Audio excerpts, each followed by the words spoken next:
Maligayang pagdating sa Kids Safety Moment. Ngayon, si Benny ay natututo kung paano maging ligtas sa kusina.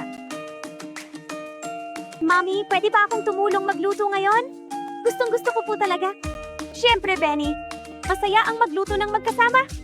Pero bago ang lahat, pag-usapan muna natin ang kaligtasan sa kusina para hindi tayo masaktan. Mainit na mainit ang oven na ito. Huwag mo itong hahawakan kapag naka-on. Kahit nakasara ang pinto nito? Grabe, mukhang sobrang init nga. Iwas ko ang mga kamay ko.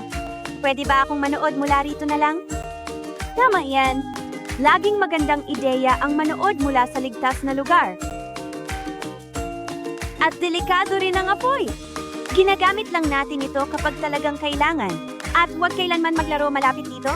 Tama ka dyan. Ang apoy ay para sa pagluluto, hindi para hawakan o paglaruan. Tama. At palagi tayong kalmado at maingat kapag malapit dito. Mainit talaga ang kawaling ito.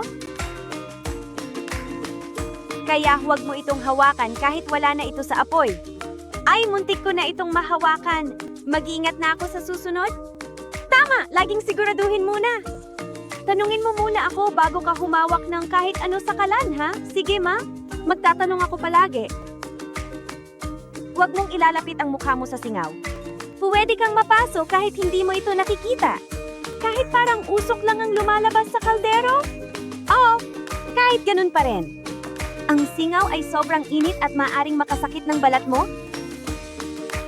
Laging makinig sa kusina.